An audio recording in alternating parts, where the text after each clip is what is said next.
It was nearly midnight when the world's most talked about Duchess disappeared. No public announcement, no security convoy, no goodbye, just a private jet lifting off the runway under a dark California sky, destination unknown. But within hours, whispers began to spread. Meghan Markle, the Duchess of Sussex, was gone. Not just gone, fled. Before we continue, please hit the like button, subscribe to the channel, and turn on the notification bell for updates. And then came the real shocker. A leaked royal document, sealed under layers of confidentiality, hinting that something far more explosive had just detonated inside the royal household. A DNA test. A test that, if proven true, could rewrite royal lineage itself. Now let's pause here for a second. What could possibly force Meghan Markle, a woman known for her poise under pressure, her mastery of media, her confidence in the face of controversy, to flee the country in secrecy? What discovery could make her walk away from the cameras she once seemed to command? The answer, according to multiple sources close to Buckingham Palace, lies in a single envelope, one containing results that no one expected, not even Harry. And those results didn't just raise questions. They tore open old wounds, revived hidden fears, and sent shockwaves through the monarchy. But this story isn't just about a test result. It's about power, image, identity, and the moment when everything a person builds around them starts to crack. Because, as it turns out, Meghan's flight to Dubai wasn't spontaneous. It was calculated, or perhaps desperate, and it may have been her only way out. When the plane took off, Meghan wasn't traveling with staff, or even with her children. According to a private aviation employee who requested anonymity, she arrived wearing a dark hoodie and oversized sunglasses, head low, voice shaking slightly as she gave her alias for the flight manifest. No fanfare, no entourage, just a woman escaping something too big to face head-on. But what was she running from? Or more importantly, who was she running from? Reports began to surface just after dawn. An encrypted message shared among journalists and royal aides. It referenced a royal paternity audit and a confidential genetic analysis related to 2 minor heirs. For a few hours, it was dismissed as another internet hoax. Until, that is, a palace insider confirmed to a London newspaper that certain unexpected genetic inconsistencies had been discovered during an internal data review tied to royal medical records. That was enough. By noon, the rumor had gone global. Meghan's name was trending across every platform. The words DNA, Archie, and Lilibet flooded timelines. And by sunset, reporters were already camped outside Montecito, trying to catch a glimpse of Harry or anyone. But there was no sign of him either. What followed was chaos. Buckingham Palace issued a 2-line statement insisting there would be no comment on speculative claims. The Sussex PR team went silent. Netflix paused ongoing negotiations for a future series. And across the world, one question echoed. Had Meghan Markle fled because of a lie that had finally been exposed? Let's rewind for a moment. Because to understand the gravity of this, you need to see the slow build-up. The signs were always there, buried beneath polished smiles and royal formality. Remember the strange inconsistencies during Archie's birth announcement? No public hospital records. No verified birth certificate shared with the media. Meghan's appearance just 2 days later looking unusually composed, far different from the raw, emotional photos of other royal mothers. It was subtle, but those who've studied royal protocol knew something didn't add up. At the time, questions were dismissed as cruel invasions of privacy. But behind the scenes, palace officials were uneasy. One former aide reportedly told a journalist, "It was like walking on eggshells. No one was allowed to ask the simplest questions." Then there was the mystery surrounding Lilibet's christening. No official photographer allowed. No record in the royal archives. And the now infamous rumor that the Archbishop of Canterbury wasn't even present for the ceremony. Strange, right? Now imagine you're King Charles. You've spent decades defending the image of your family, enduring scandal after scandal, protecting the crown at all costs. And then one day, an envelope lands on your desk, delivered through private courier, sealed, stamped, and marked urgent, private medical matter. You open it, and within seconds, the blood drains from your face. The DNA patterns don't align. If this sounds dramatic, that's because it is. Sources suggest that an internal review into certain legal matters, inheritance, lineage, and royal succession protocols, triggered the re-verification of archived documentation. It wasn't meant to be a paternity test, but once the results came back, everything changed. For the first time in history, questions arose about whether the line of succession, the very foundation of Britain's constitutional monarchy, could be compromised. And if true, that means Meghan's children, Archie and Lilibet, might not legally hold their titles. Now, here's where things take a darker turn. Within hours of the data being flagged, Meghan's security detail received new orders. Not from the palace, but from Meghan herself. She wanted privacy. Immediate. Total. A lockdown on information and staff communications. Then, quietly, she booked a one-way flight to Dubai. Dubai, a city of power and discretion. No extradition agreements, elite private compounds, luxury anonymity. If you needed to vanish from the Western press, it was the perfect place. By the time journalists pieced the timeline together, Meghan was already halfway across the Atlantic. But what few people realize is that she wasn't traveling alone in the emotional sense. She carried something, a copy of a document, perhaps a hard drive, evidence, or maybe insurance. Some insiders claim she had known about the DNA issue for weeks, that she'd been warned the truth was close to leaking, and that the Dubai trip wasn't about escape. It was about control, a last attempt to seize the narrative before someone else did. But control can be an illusion, especially when your entire life has been built on public perception. You see, the royal family operates like a corporation, every move calculated, every image weighed. And Meghan was a master strategist. She knew the power of headlines, of framing, of timing. Yet this time, the headlines were writing themselves. Meghan in hiding. Royal DNA scandal. Where are the Sussex children? Each new headline turned the temperature higher. And Harry? He was silent. Deafeningly so. According to friends, he'd been blindsided. That's the word that keeps coming up, blindsided. He thought the family's issues were about press relations, not genetics. He thought the accusations were cruel tabloid lies. Until the palace confirmed to him privately that there were inconsistencies that could not be ignored. That's when things began to fracture. Those close to the couple say Harry spiraled, angry, heartbroken, confused. He wanted answers. Meghan refused to talk. And when she left for Dubai, she didn't tell him where she was going. Just a single text. It's safer this way. Safe from what, exactly? Or from whom? That's the mystery driving this entire saga. Was Meghan protecting herself from royal retaliation? Or was she running from exposure? From the truth she'd worked so hard to bury? Dubai wasn't random. Over the years, Meghan had cultivated friendships with influential business people there, investors, philanthropists, even a rumored confidant who once helped manage high-profile privacy disputes.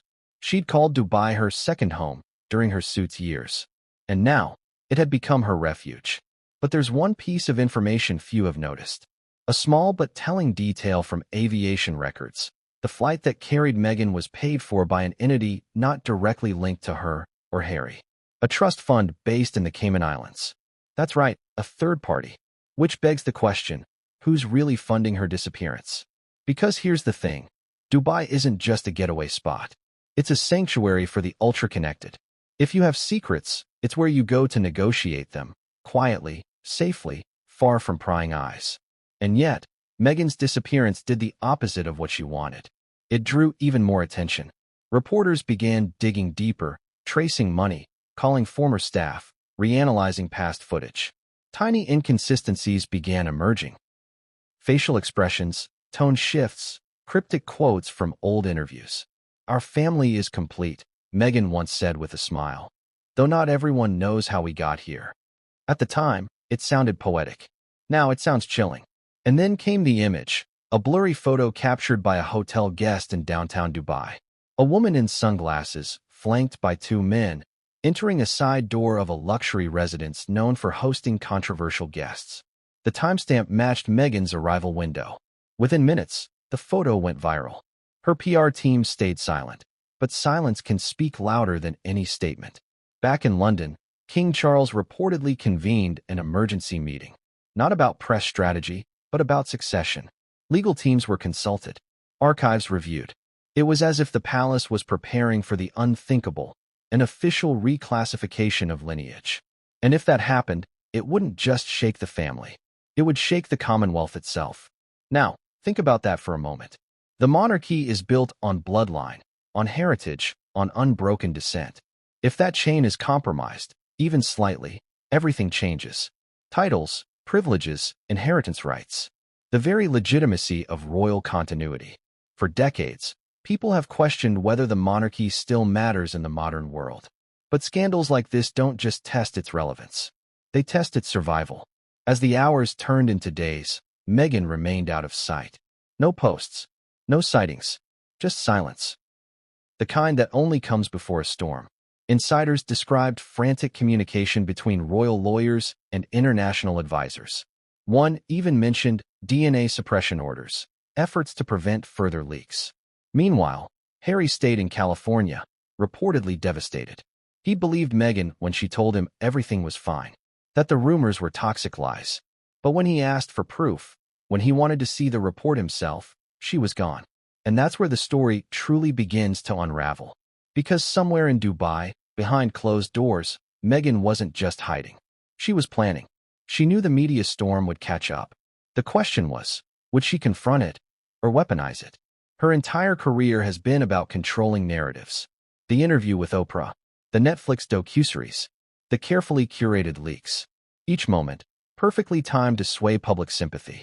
But this time, even she couldn't script her way out. Because no amount of PR can undo genetic evidence. And if the whispers are right, that evidence doesn't just implicate her. It changes everything about what we thought we knew of the Sussex legacy. The tension now hangs on one question. Will Meghan fight back with a new version of events, or vanish completely into her new world of silence and shadows?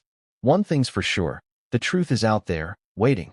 And when it emerges, it won't just shake Meghan's world. It'll shake the foundation of royalty itself. But what came next would change everything, and no one saw it coming. What kind of person risks everything, career, reputation, even safety, to expose the truth about the world's most powerful family? Was it bravery, guilt, or revenge? That's the question that haunted everyone when the first leak appeared. Because this wasn't just some tabloid gossip from a board staffer. This was a direct hit from inside the palace's most protected circle, the kind of place where secrets aren't whispered, they're buried. It all started with an email. Anonymous. Untraceable. Sent at 2:47 a.m. to 3 journalists known for breaking royal stories. The subject line read, DNA report, restricted access. Inside, a message only 2 sentences long. You have no idea what's coming. Check your sources in Windsor. Attached was a single document, blurred, incomplete, but enough to ignite panic. The journalists thought it was a prank. Until one of them, a seasoned reporter who had covered the royals for 15 years, recognized the watermark. It was the royal crest, faint but authentic. The kind used on classified internal memos, medical records, and security clearances. That tiny mark changed everything. The first call came from London. A former palace medical staffer, shaken, voice trembling. He refused to give his name, but confirmed one thing. The report is real. They've been sitting on it for weeks. From that moment, the hunt began. Who leaked it? And why? Rumors spread that the source was someone from the royal archives, a person with long access to confidential records, the kind of employee invisible to the public but indispensable to the institution. For decades, they'd worked behind the scenes, managing files that could topple reputations if ever seen by the wrong eyes. But then something changed. According to a contact familiar with the investigation, this insider had become disillusioned. They'd seen how far the palace was willing to go to protect its image. Scandals buried, staff silenced, truths rewritten. And when they stumbled upon the DNA inconsistencies, they realized this wasn't about image anymore. It was about identity. One former aide claimed the insider confided in them weeks before the leak. They said, if the monarchy lies about bloodline, then it lies about everything. Those words echoed across the walls of the institution that prided itself on heritage.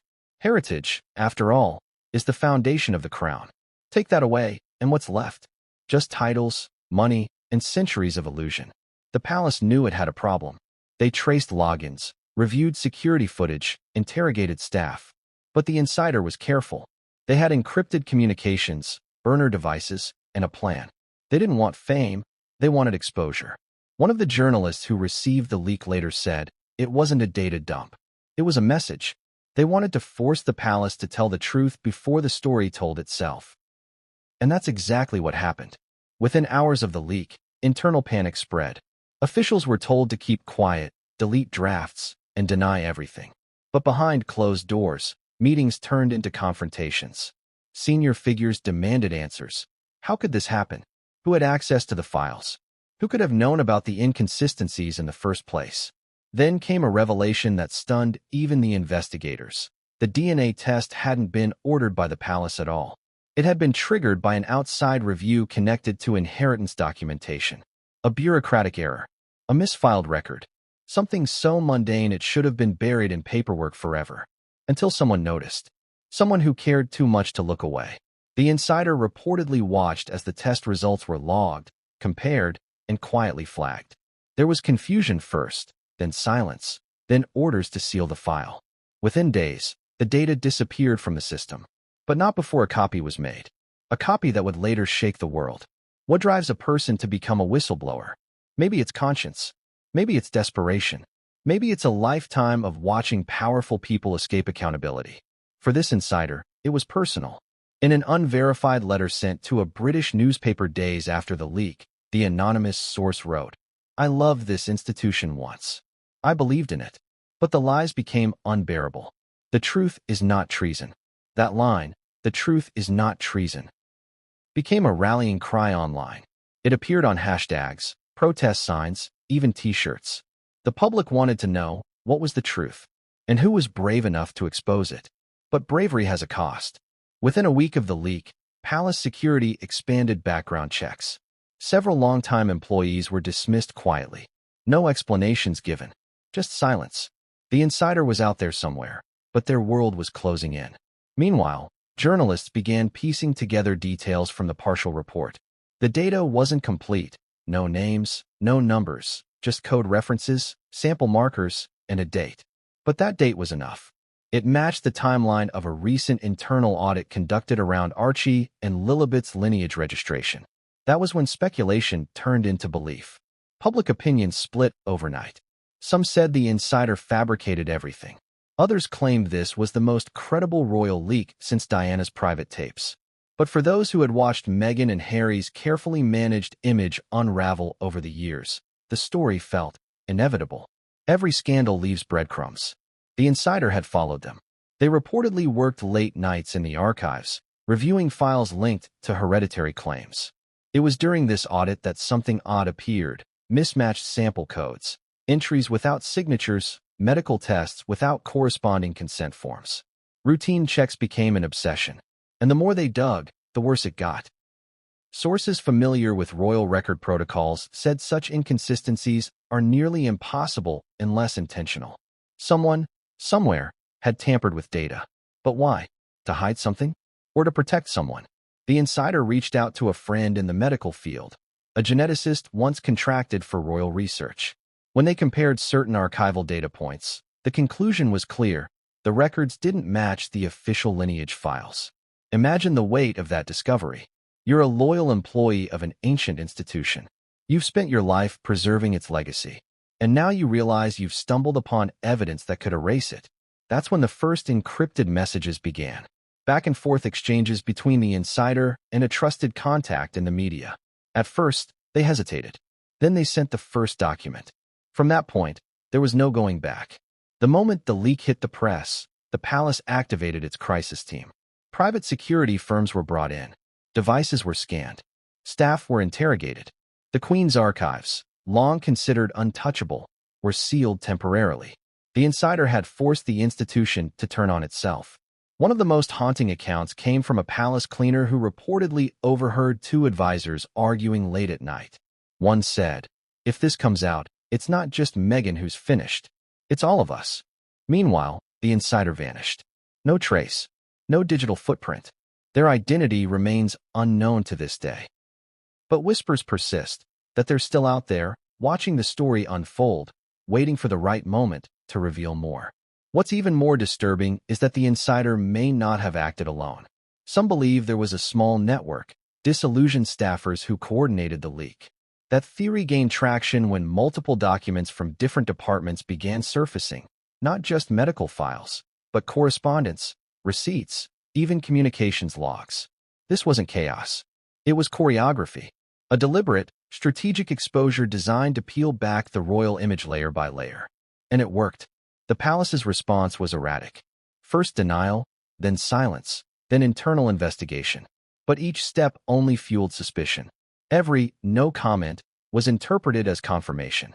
Public trust began to erode. He used to say that the sound of silence was his favorite thing about California nights. The wind through the trees, the distant hum of the ocean, the sense that he had finally escaped the endless noise of royal duty. But on that particular night, that silence felt like suffocation. Harry was alone in the Montecito mansion, empty, cold, and humming with a tension that words couldn't describe. His phone sat on the table, screen dark. No calls from Meghan. No messages. Just stillness. But then, the memory replayed, the moment the encrypted file arrived. He had been told by an aide that it came from a credible internal source, but at first, he refused to believe it. He didn't want to believe it. The palace had always tried to manipulate him, to use information as leverage. So why should this be any different? Still, curiosity has a cruel way of winning.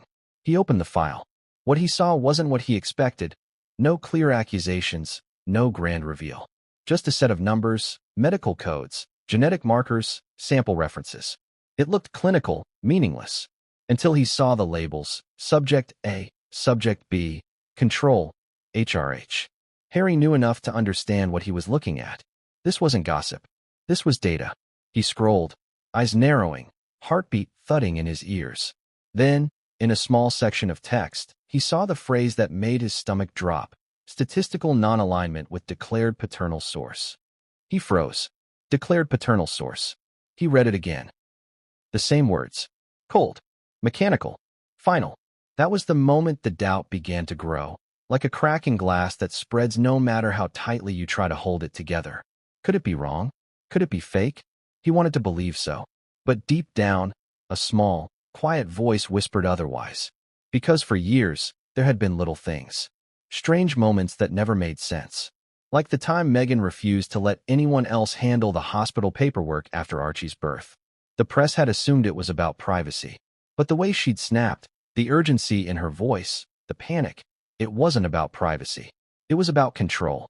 Or when she insisted on switching doctors halfway through her pregnancy, citing energy differences. Harry thought it was spiritual nonsense at the time. Now he wasn't so sure. And then, there was the moment he'd overheard her arguing with a close friend on the phone. Something about documents and making sure everything aligns. He'd brushed it off, not wanting to seem paranoid. But paranoia suddenly didn't feel so unreasonable. That night, Harry paced the room, the file still glowing on his screen. Every instinct in him wanted to call Meghan, to demand an explanation. But he didn't. Not yet. Because he wasn't sure what scared him more, the possibility that it was all a lie or the possibility that it wasn't. Instead, he called one of the only people left in his life who still took his calls. An old friend from the military, someone outside the royal bubble. He needed a voice that wasn't tied to the palace, the tabloids, or Meghan's PR machine. "Mate, you sound like you've seen a ghost," the friend said after a long silence. Harry didn't answer. He just whispered, "What if everything I've built isn't real?" There was a pause on the other end. Then the quiet reply. "Then you find out before someone else does." That advice stuck with him. Over the next few days, Harry became obsessed. He combed through files, emails, travel logs, anything he could find that might disprove what he'd seen. But the deeper he looked, the worse it got. Dates didn't match. Names appeared on medical invoices he didn't recognize.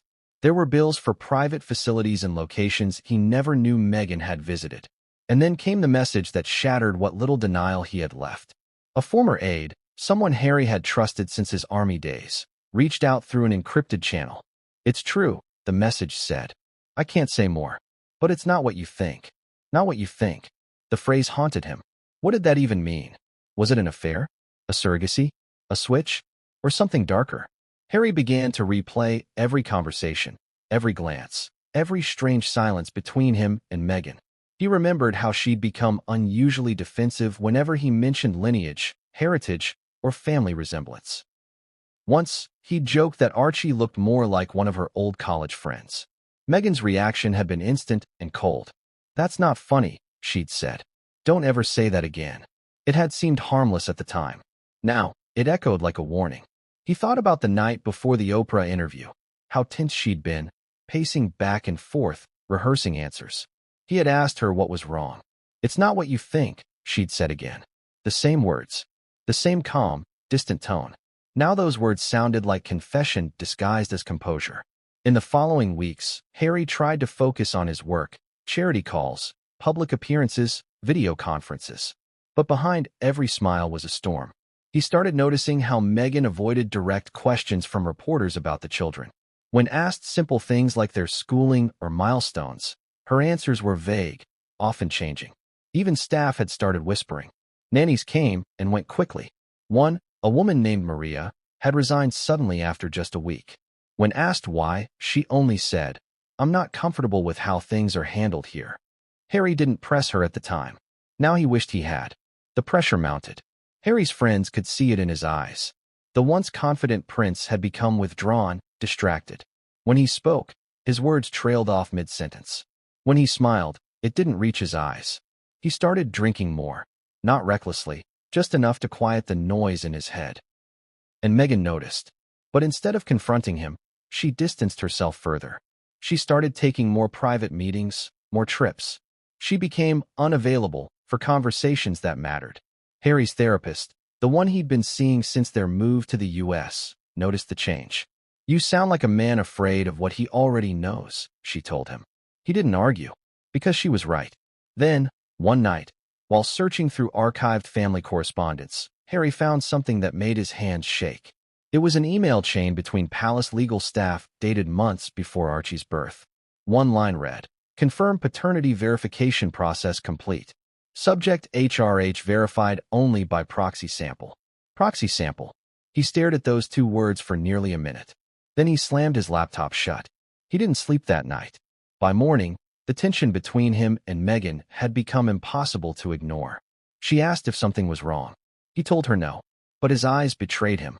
She paused for a long moment, studying him, then said softly, "Whatever you think you know, it's not that simple."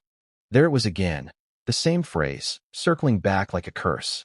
That afternoon, she left for a business meeting, but she didn't return that night, or the next. When Harry called, she didn't answer. When he texted, the messages remained unread. And then, out of nowhere, came the palace statement. The Duchess of Sussex is currently traveling abroad for private matters. Traveling abroad. The understatement of the century. Harry didn't even know where she was until 2 days later, when he received a call from an old contact in aviation.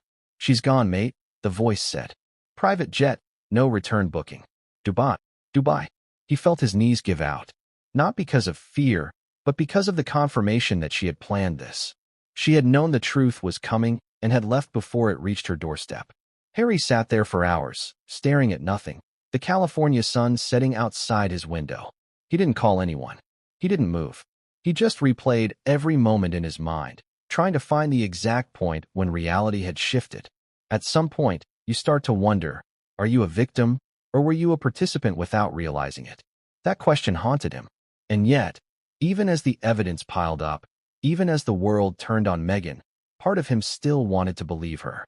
He wanted to believe that love could survive deceit, that the woman who had stood by his side through the storms hadn't built those storms herself.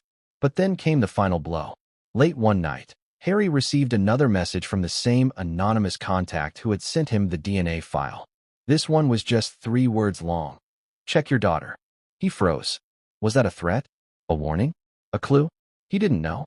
But the next morning, he contacted his private doctor in Los Angeles, the same one who had handled Lilibet's early checkups. He asked for something unusual. A full verification of the child's genetic data against his own. The doctor hesitated. "Are you sure you want to do this?" he asked quietly. Harry nodded. "I need the truth." The test was discreet. No press, no paper trail. Just samples taken, processed quietly. When the results came back a week later, the doctor refused to send them by email. He asked Harry to come in person. Harry arrived early, hands shaking, heart pounding. The doctor handed him a sealed envelope and said, "You should sit down." Inside, 2 sheets of paper. Data sets. Numbers. One highlighted section. It read, Subject HRH. Partial non-match confirmed. Partial. Not total. Partial. Harry felt the room spin. The doctor spoke softly. There's no definitive conclusion here. It could be lab error, data contamination. But the results don't align perfectly. In that moment, the walls around Harry's world began to crumble. Because partial meant possibility, and possibility meant doubt. And doubt, once it takes root, never leaves. He left the clinic without speaking, got into his car, drove aimlessly until the sky turned orange with sunset. He parked by the ocean, sat in silence, and let the weight of everything crash over him. Meghan had fled to Dubai. The insider had exposed the truth. The palace was circling like vultures. And he was caught in the middle, a prince without a kingdom, a husband without trust, a father without certainty. But even as he sat there, broken and breathless, his phone buzzed. An unknown number. A message. Stop digging. You're not ready for what comes next. The truth, when it finally arrives, rarely knocks politely. It doesn't wait for the right moment or the perfect explanation. It just bursts through the door, uninvited, leaving destruction in its wake. And for Prince Harry, that moment came with a manila envelope marked confidential, eyes only. The courier had arrived at dawn. No words exchanged, just a silent handoff. Harry stood there for a long moment, staring at the envelope as if it were a live explosive. Inside it was the one thing he both needed and feared most, the original DNA file. The complete version. No redactions. No summaries. The same document that had allegedly sent Meghan on a midnight flight across the world. But before we open that envelope, let's rewind. You might be wondering, how could such a test even happen? After all, royal families operate in shadows of tradition and secrecy. Nothing happens by accident. Nothing leaks by mistake. So how did a document this explosive even come into existence? The answer lies in something called a lineal verification review. It's a quiet but necessary process that takes place whenever royal finances, estates, or titles are transferred between generations. Essentially, it's a formality, a bureaucratic safeguard to prevent legal disputes over heritage. Usually, it's symbolic. But this time, someone took it literally. According to palace insiders, the review began in early spring. The goal? To confirm future entitlements tied to trust funds and inheritance clauses for the Sussex children. Everything was routine until an independent auditor flagged discrepancies in biological data alignment. The report was forwarded to the palace's private medical office. A secondary verification was ordered, and that's when things got strange. The technician assigned to the analysis, a senior staff member with decades of service, immediately noticed something off about the samples. The chain of custody was incomplete. The reference identifiers didn't match the official archives. It was as if someone had swapped or substituted samples along the way. When the technician raised the concern, they were told not to worry. Higher authorization had been given. But who gave that authorization? No one could say. So they did what any professional would do. They reran the test. Quietly. Independently. Without telling anyone. And that's when the numbers came back. Forensic analysts often say DNA doesn't lie. It doesn't bend for politics or status. It simply tells the truth, stripped of emotion, privilege, or excuse. The results were clear, an anomaly. The genetic sequence didn't match the paternal reference data stored in royal records. It wasn't an error. It wasn't contamination. It was a fundamental mismatch. When the technicians saw the result, they reportedly froze. They ran the test again, then again. Each time, the same pattern appeared. That was the moment everything changed. The file was flagged for internal review. But before it could reach official channels, someone, perhaps fearing the consequences, intervened. The record was buried under a new classification tag and moved to a restricted archive. Only 3 people had access. And yet, somehow, it still found its way to Harry. Fast forward to that morning in Montecito. The sun was barely up. Harry sat at the kitchen table, the envelope in front of him. He hadn't slept. He poured himself a cup of coffee, but never drank it. His hands trembled as he broke the seal. Inside were 20 pages, printed on heavy stock, bearing the watermark of the Royal Medical Office. Each line was a dagger. Sample codes, sequencing results, reference matches. It was all there. He skimmed through the jargon until he reached the summary paragraph. Observed genomic inconsistency between paternal DNA markers of HRH. Reference. And subject A. Designated child. Probability of alignment. Less than 42%. 42%. It might as well have been 0. The paper slipped from his fingers. He leaned back in his chair, the room spinning. 42%. He whispered the number like it could somehow change by repetition. Then he saw the next section. Further discrepancies noted in secondary testing of subject B. Probability of alignment. Less than 51%. Both children. Both. For a moment, Harry's mind went blank. The sounds of the world, birds outside, the distant waves, all faded into silence. He just sat there, breathing shallow, staring into nothing. What does a father do when the numbers tell him he might not be one? He wanted to throw the papers in the fire, pretend he'd never seen them. But deep down, he couldn't. Not after everything. Not after the half-truths, the evasions, the late-night disappearances. He needed to know more. So he called the number listed on the bottom of the report, the lab contact. It went straight to voicemail. He tried again. Still nothing. Finally, he sent a text. This is Prince Harry. I need to speak with you immediately regarding the verification report. An hour later, his phone buzzed. Unknown number. A woman's voice on the other end, cautious but steady. You shouldn't be calling me, Your Royal Highness. Then you know who I am, Harry said flatly. And you know why I'm calling. A pause. Then, I didn't expect you to actually see that file. So it's real. Silence. Then, almost in a whisper, yes, it's real. But that's not the whole story. Harry felt the air leave his lungs. What do you mean? I mean, she said slowly. The test was commissioned twice. The first was internal. The second wasn't. He sat up. Who ordered the second one? I don't know. But I can tell you this. It didn't come from the palace. Harry's grip tightened on the phone. Then who? The woman hesitated. Someone close to Meghan. And just like that, everything inside him broke. Someone close to Meghan. He ended the call. His mind raced. Was it her publicist? Her legal team? A friend? Or Meghan herself? Had she known all along? The betrayal burned through him like acid.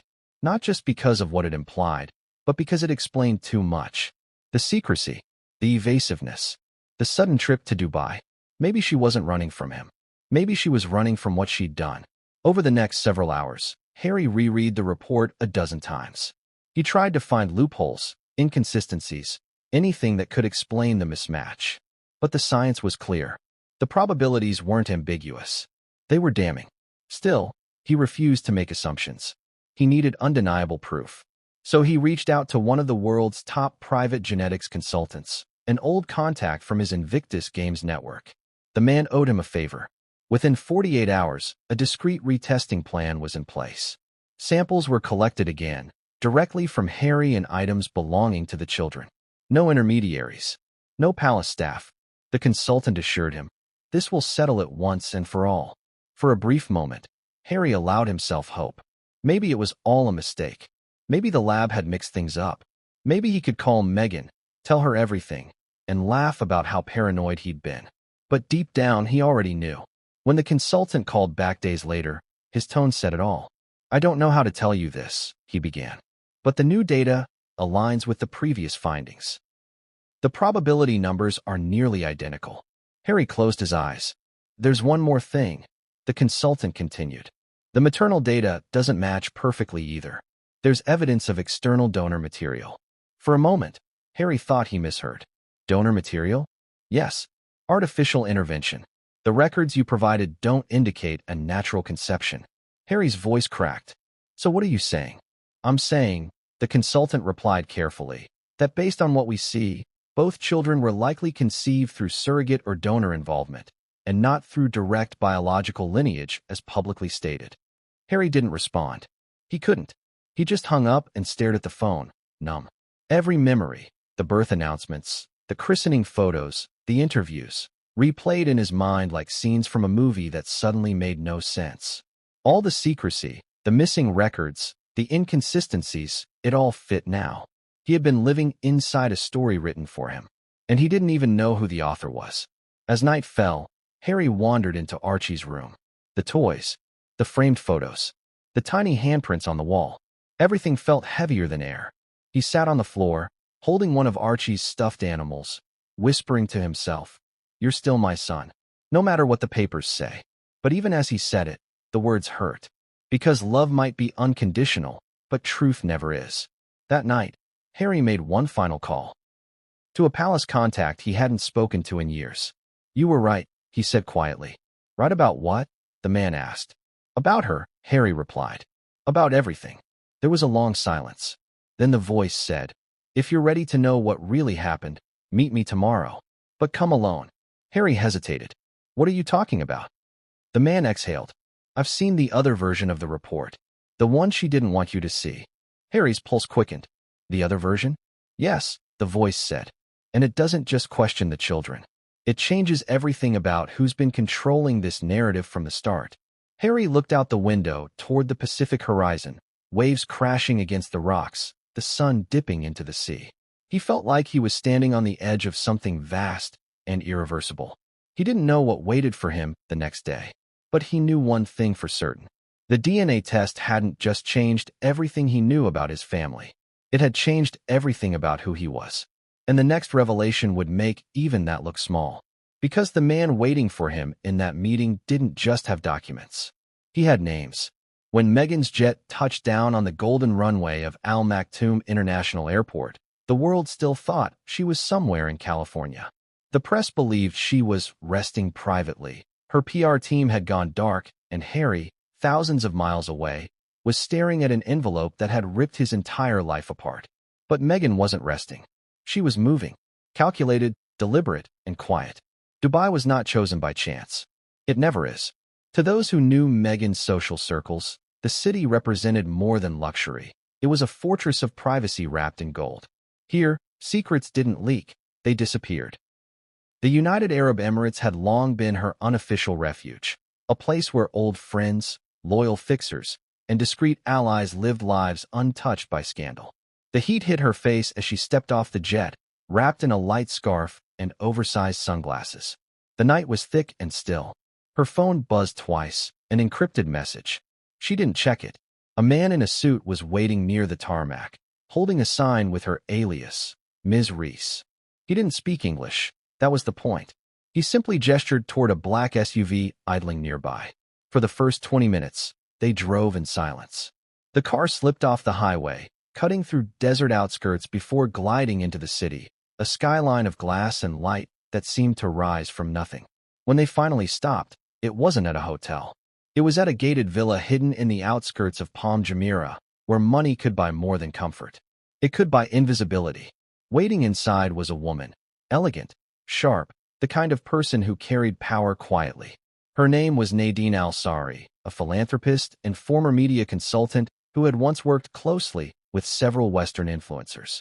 She and Meghan had first met years ago at a charity gala in Doha. To the world, Nadine was an art collector. To her inner circle, she was a crisis manager. Meghan entered the villa with her usual composure, but Nadine could see the cracks. Her eyes were swollen from the flight. Her hands trembled when she removed her scarf. "You didn't tell me it was this bad," Nadine said softly. Meghan exhaled. "I didn't know it would move this fast." "Harry knows." Meghan hesitated. "He will soon." The air between them hung heavy. Nadine poured 2 glasses of water and gestured toward the couch. "So, let's begin. You didn't come here to hide, did you?" Meghan shook her head. "No, I came here to stop what's coming." And just like that, the mask dropped. This wasn't about fear.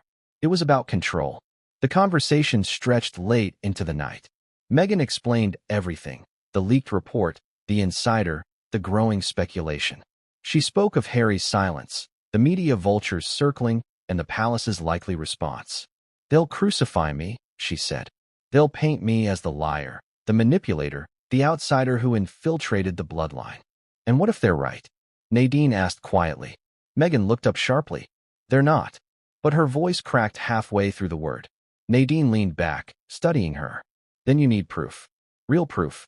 Before they bury you under their version of events." That was the first real moment of clarity Meghan had had in days. Proof. She needed something stronger than PR spin, something undeniable. But what? The DNA report was out of her control. The palace held the data. Harry had likely seen it by now. Nadine stood and walked to her desk. She unlocked a drawer and pulled out a tablet. You remember Youssef? She asked. Meghan frowned. From the Foundation Project? Yes. He's here. He owes me a favor. He can find people, access databases, even trace leaks. But it's expensive. Money isn't the problem, Meghan said quickly. It never is, until it is. Nadine gave a small smile. If we're going to survive this, you'll need to know who moved first, the palace or your husband. For a long moment, Meghan didn't answer. The question itself felt like an accusation. Was it Harry who leaked it? The idea made her chest tighten. But she knew her husband.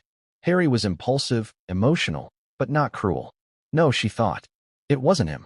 Still, the doubt lingered. The next day, she met Youssef in a dimly lit office space on Sheikh Zayed Road. He was polite, professional, and direct. We can trace the communication chain from the originating data leak, he said. But we'll need your permission to access your private correspondence. Meghan hesitated. Everything. He nodded. If you want the truth, yes. Everything. That word echoed again, truth. It had become a haunting refrain in her life. Everyone wanted it. No one could handle it. She handed him her encrypted device. Just find who did this, she said. Youssef promised results in 24 hours. That night, Meghan couldn't sleep. She sat on the balcony, staring at the glittering skyline, thinking about how fast everything had fallen apart. The empire she had built, the brand, the image, the story of the modern fairy tale, was slipping from her hands. Her thoughts spiraled back to Harry. She wondered if he had read the file. She wondered if he believed it. She wondered if he hated her yet. At 3 a.m., she checked her phone. Still no messages. Only silence. By morning, Youssef called. We found the source, he said. Meghan's pulse quickened. Who? He hesitated. It's complicated. There were multiple data access points. One internal, one external. The external source is tied to a consulting firm in London. The internal one. What about the internal one? She pressed. It's tied to your own communications account. Meghan went still. That's impossible. It's your security key, Youssef said. But the login originated from a device located inside Buckingham Palace. For a moment, everything stopped. Someone inside the palace had used her access credentials to leak the report. That meant one of two things. Either she'd been framed, or someone close to her had sold her out. Nadine was the first to speak when Meghan relayed the findings. So, it's an inside job, she said calmly. You need to think carefully about your next step. Once they pin this on you, you'll be finished. Meghan stared out the window. Then I'll get ahead of it. How? Nadine asked. By owning it. The plan began forming in her mind. If she couldn't erase the story, she would redirect it. Control the narrative before it controlled her. She'd done it before. Every scandal, every headline, she'd always found a way to turn sympathy into strength. But this was different.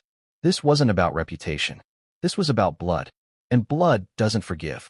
Later that evening, Meghan arranged a private dinner at one of Dubai's most exclusive resorts. The guest list was short. Just her, Nadine, and a man introduced only as Hassan. His reputation preceded him. A media broker, a fixer known for managing political crises in exchange for absolute discretion. Hassan listened quietly as Meghan laid out her situation. When she finished, he took a slow sip of tea and said, You have two problems, truth and timing. You can't control the truth, but you can control when it lands. What do you suggest? He smiled faintly. Leak something bigger. Something that makes the DNA story look small. Meghan frowned. You want me to create another scandal? I want you to create a distraction, Hassan corrected. Something emotional. Human. Make the public forget science and remember sympathy. It was manipulative. It was risky. It was brilliant. For the first time in days, Meghan felt a spark of control return. She leaned forward. How soon can we do it? Hassan shrugged. That depends on what kind of story you're willing to tell. The idea took root instantly. A documentary. A confession. A truth that wasn't quite the truth. She could spin the narrative, frame herself as a victim of palace corruption, a woman silenced by power. She didn't need to disprove the DNA test. She just needed to make the world doubt it. The more outrageous the story, the more people would believe it. By midnight, plans were already in motion. Hassan made calls. Nadine reached out to her media contacts. Meghan drafted a statement. Raw, emotional, carefully vague. But even as she worked, something inside her began to unravel.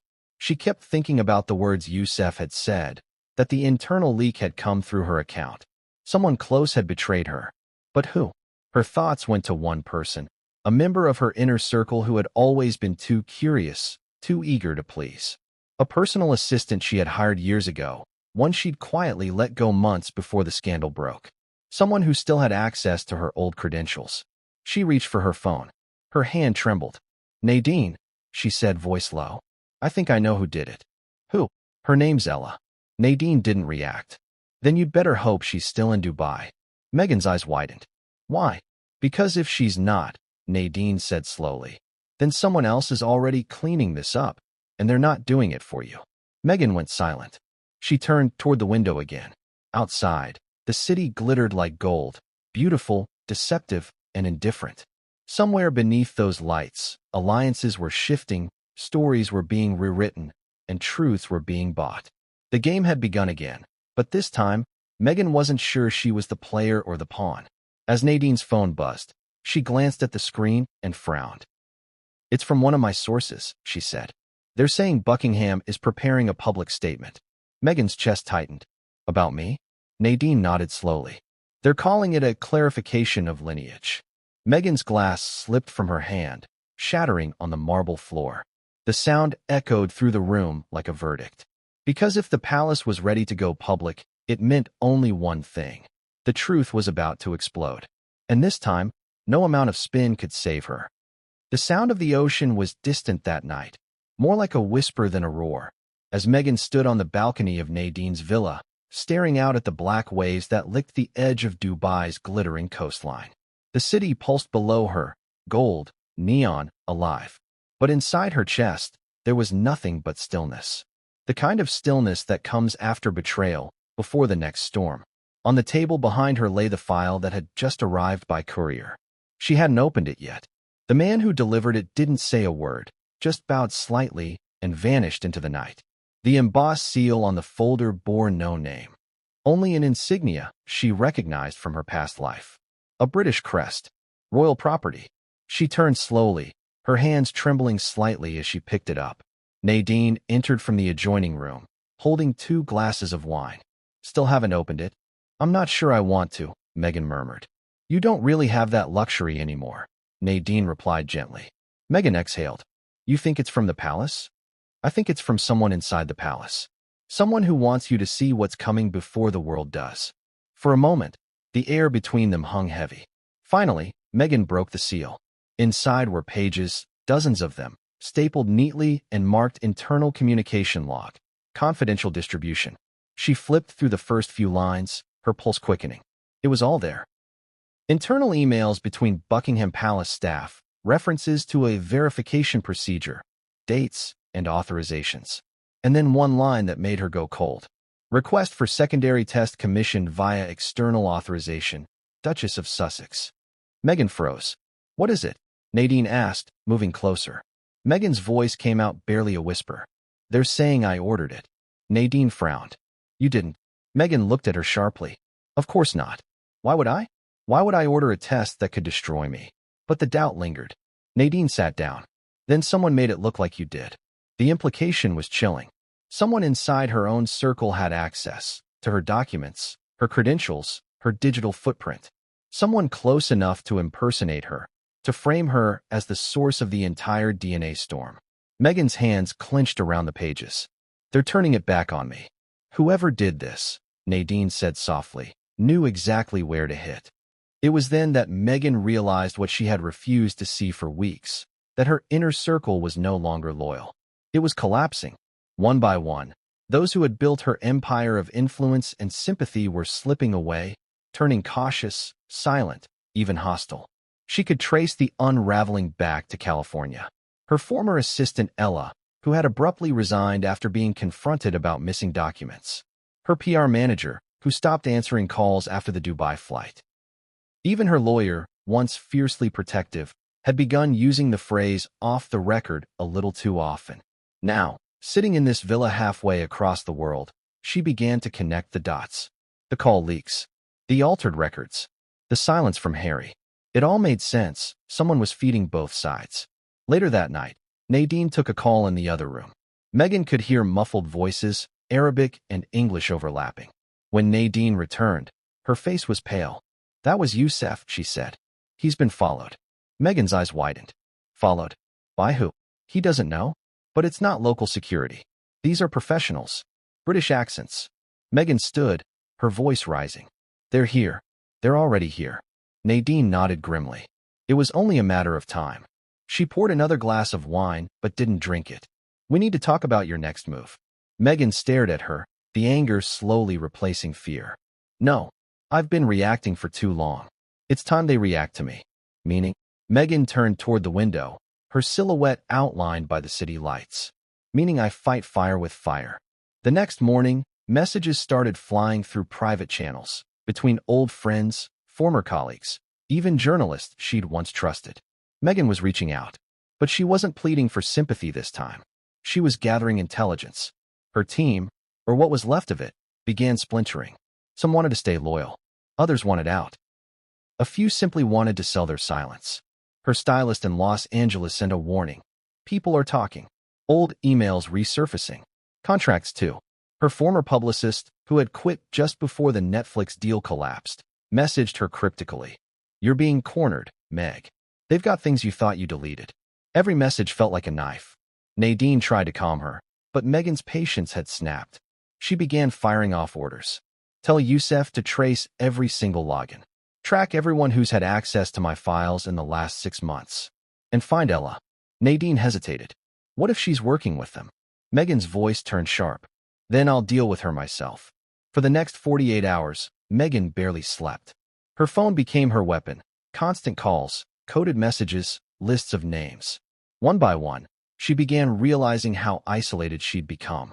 Her Hollywood contacts no longer returned calls. Former allies in philanthropy had quietly distanced themselves.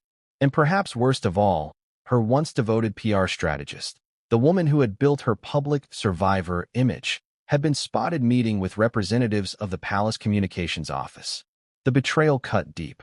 By the third night, Meghan was pacing the villa like a caged animal. Nadine watched from the doorway, concern written across her face. "You can't win this alone," she said. "I'm not alone," Meghan snapped. "Not yet." Nadine frowned. "You mean Harry?" Meghan didn't answer. "Meghan, listen to me," Nadine continued. "If Harry's seen the file, he'll have questions. And if he's angry, you need to face him before the palace gets to him. If they get to him first, it's over." Meghan stopped pacing. The truth in those words cut through her pride. She turned, eyes hard. "Then I'll make sure they don't." "How?" "By reminding him who the real enemy is." Nadine hesitated. "You're not planning." Meghan interrupted. "No, I'm not going to beg him. I'm going to show him." That phrase sent a chill down Nadine's spine. "Show him what?" Meghan's lips curved into a faint, bitter smile. "That none of them, not Charles, not William, not the tabloids, ever wanted him to be free. And that this DNA scandal is just their way of pulling him back under control. It was manipulation, pure, deliberate, and yet heartbreakingly human." The next day, a video appeared online, not through mainstream media, but through an anonymous social channel. It showed Meghan, alone, speaking directly to the camera. No makeup, no glamour. Her voice calm, eyes red. "I've been accused of things I can't even comprehend," she said softly. "People who claim to be my friends have turned their backs on me. My children's very existence is being questioned by those who never wanted them to exist in the first place." It was powerful, emotional, carefully crafted. She didn't mention Harry. She didn't mention DNA.